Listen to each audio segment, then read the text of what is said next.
This is how every session starts. They all want to be in the action. Hey there, here I am again in the Hound Pound. Now I have travelled the world, I've lived like a king, I've even dined with and hosted royalty. But of all the great places I've been and seen, this is my favourite place on the planet, our dog compound. When I come in here, it's 100% unconditional, uncomplicated love, with lots of cuddles and slabbers thrown in as well, and obviously poo patrol, which is just part of the job. So this is my happy place, and that's why I decided to film my happiness course here. People often ask how a Scottish guy ended up in the east of Germany as a coach and running an animal rescue centre.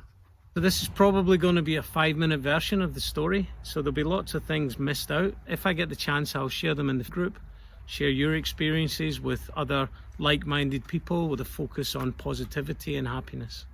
When I was still in the army, a friend of ours contacted us and told us that he'd just bought a ski apartment in Bulgaria, which was quite confusing to us because at the time we were living in Bavaria in southern Germany, and I thought he must be confused. But it turns out that Bulgaria also has skiing, golf in the summer and hiking, so we decided that we would go and check it out. So I went out first and had a look around, and then Nicole came out and joined me. We very quickly fell in love with the place, with the mountains, the weather, the pace of life, the people, the food. It had everything that we wanted, all at about 20% of the price. So we found and bought our apartment, and our plan was that when I retired from the army, we would retire there and live on my military pension, ski the winter and hike and play golf in the summer. And we thought that sounds fabulous. Now we're both dog lovers and we had 2 dogs at the time, so when we went out to Bulgaria we would drive. It's a 2-day drive, but we used to make that part of the trip. So we would stop off in nice places like Prague, Zagreb, Budapest, Sofia. That also meant we could take our dogs with us. But one of the big problems that we found in Bulgaria was the street dog problem, and it's countrywide as it is in most Eastern European and less developed countries. I was out there for a few months, project managing the completion of our apartment complex. Every day I used to take our own dogs walking, and I used to go past this building site where the watchman had 2 guard dogs, but they also had a litter of puppies there. And I watched these puppies grow every day as I was going by. One evening when I was on a call with Nicole, I suggested, wouldn't it be great if we could perhaps have one of these puppies? Nicole clearly said, that's a great idea. So the next morning I went with my Bulgarian translator, but my Western mindset, to see this watchman at the building site, to ask if I could have one of these puppies. My Bulgarian friend was puzzled that I wanted a puppy. When we turned up, I gave the watchman a big bag of dog food for his own dogs, and we asked the question. Now there had been 10 puppies originally, but on this day there were only 6. And the watchman kindly said, take which one you want. So it had gone from 10 down to 6, and I, with my Western mindset, assumed that other people had been taking the puppies. To my horror, when we asked the watchman, he said, nah, they just get killed on the road. And I was like, oh my God. I thought, I can't choose one puppy and then leave the other 5. So I took all 6. I raised these puppies in our apartment with my own 2 dogs until Christmas, when Nicole and our daughter came out for Christmas. After the holidays, we drove back to Germany with all of the dogs in the car. By this time we had them passported, chipped and vaccinated. So we took them back to Germany and rehomed them. We thought, great job done. That's the end of it. We were back there in April, and I came back into the apartment one day and Nicole said, don't go in the bathroom. I said, why? She didn't answer. I went in the bathroom and there were 5 puppies in a box. As I turned to Nicole, she said, you started it. It's your fault. So again, shortened version of the story.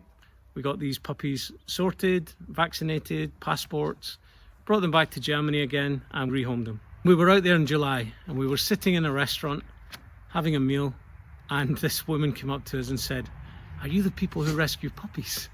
And I was like, oh my God. So then over the next couple of days, Nicole and I chatted, thought, and we said, actually we are getting good at it. So we decided that we would get trained, learn everything about it, get registered and get qualified. Now we're a charity and organisation registered in the UK, Germany and Bulgaria. And 1,400 dogs later, and several cats, and many neutering operations that we've supported in country, here we are in Germany, rescue centre. It's like a base camp here, and we support satellite chatter in Bulgaria. When the dogs that have been found in the street are healthy enough and old enough to travel, we bring them here so that they're in a healthy, safe environment. Families can come and spend time with the dogs and get to know them. We find that's the best possible way to find a good quality match of a home for the dogs. And then if the people are happy and the dogs suit them and we're happy, Nicole does a home check and we sign contracts. Then these boys and girls go off to their forever home. People often ask us, don't you get attached to them? The second they arrive, I literally fall in love. I can feel it in a second. I fall in love with these little boys and girls. So how can we manage to rehome them and give them away? The rationale that Nicole and I use is we love all dogs. So these dogs come to us and we find them a home. When they go and find a home, it makes space for another dog that otherwise wouldn't have a chance. That's how we get over the falling in love and then giving away. Our charity is called Rila's Dream. Rila is the name of the first puppy we rescued that day. Rila is also the name of the mountain range in which we found her. When we were naming the charity, I was reminded of that day. I remember it was the 3rd of November and it was 3 degrees Celsius. There was frost on the ground, and I chose Rila because she was the runt of the litter. All the others were cuddled together and she was lying on her own in the frosty grass. And I instantly fell in love with her. When we were trying to figure out the name for the charity, it came to me, so I took Rila. And once I'd got Rila into our apartment, and every day after that for the rest of her life, anytime there was a stream of sunlight, she would go and lie in it. It reminded me of that 3rd of November moment when she must have just been dreaming of being warm. So I evolved that idea to the charity, that Rila's dream must have been to be warm, to have a full belly, and to be safe and loved. Cuddles, sofas, all of those things. I worked it out that this is what we want to achieve for all of the street dogs. So our charity will be called Rila's Dream. And we also have a Facebook page for that. So I'll share the details here. It's in German, but Facebook should translate it for you. And you'll see some of the work that we've done. As I said, we've rescued over 1,400 dogs. So there you have it.